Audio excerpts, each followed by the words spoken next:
Let's make Jinx's Fishbones as a ring. I'm using black Cosclay because it is stronger than regular polymer clay. I'll be sculpting around a ring sizer, but you can also use a metal cutter or even some foil rolled into a cylinder. Start by wrapping around some clay, cut off any bulky excess, mark out either side, then indent a triangle. Dot the surface with a ball tool to give a hammer-toned appearance. Add a hole either side, then give it a quick bake. Add a piece of foil into the end, then start shaping a triangle for the head. Press into position and line this up with the lines on the band. Add another smaller triangle to bulk up the snout. Blend it in and then lightly mark out the eye area. I'm making the eye holes large enough to house these gems. Roll out a thin sheet of clay. I then trace over my roughly sketched out teeth, moving the stencil around for every tooth. I then cut these out with a sharp blade, neaten them up a little, then bake. Place the teeth on, then press them into the head. Ball tool to texture, then moving on to the bottom jaw. Small triangle, tapered ends, press into position, cut off any bulky excess. Blend it to the ring band and texture the surface. Place on the bottom teeth, roll out a thin length of clay and cut 4 small pieces. Roll into a small ball, add some bacon bond into the holes and place in the rivets. Once it's baked and cooled down, run a tool under the lip to release the ring. Wiggle out the foil cylinder and try it on.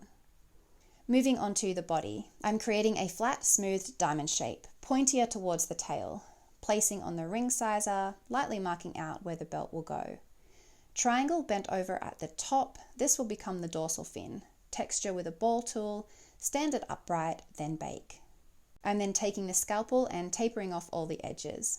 Mark out the holes in the saddle, then deeply indent with a ball tool. I am making a groove around the entire edge to create a border. Indent a line in the top and push in the dorsal fin.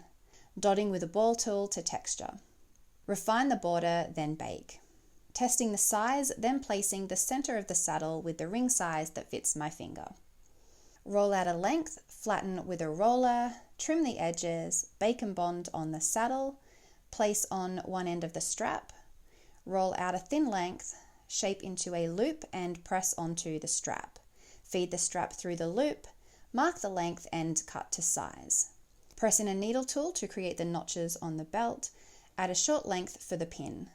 Scrunch up a piece of foil, rub onto the strap to create a leather effect. I have a separate leather effect video if you wanted to check that out.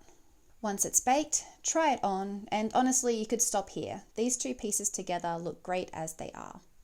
Moving on to the tail, kind of. I made one tail piece and painted it and everything, but I just didn't like it. I ended up settling on this variation, so you might see a bit of back and forth between the two as I did reuse some of the pieces. I didn't like how heavy the band looked, so I opted for a thin one instead. Made a long rectangle for the top, cut some small pieces, rolled into balls and placed around the ring band. Make a border on the inside of the rectangle, hammer tone texture inside of that and place onto the ring. I'm tearing the tail fin off of the old band and reusing it. I made a simple triangle bent over at the top, flat sheet of clay, cut into a trapezoid. I also made a smaller one, then stacked them on top of the tail fin. Marked out a border on both, then textured the inside. Add some holes and back to the new design. Bake it and then try it on. I definitely like this one a lot better. Time to paint. I'm covering all the surfaces in a metallic silver except for the belt. I only have 3 colors in this brand of paint because they are so expensive, but they have great coverage and they look beautiful. Painting the belt brown. This took about 7 coats because the rest of my paint is super cheap. With a fine brush and some black paint, I go into all the smaller detailed areas. Gold paint for the buckle, super glue to attach the eyes. Watered down black paint will be brushed over the entire surface. This helps to bring out the details and to make it look more realistic. Brushed on a polyurethane clear coat to protect the paint from wear.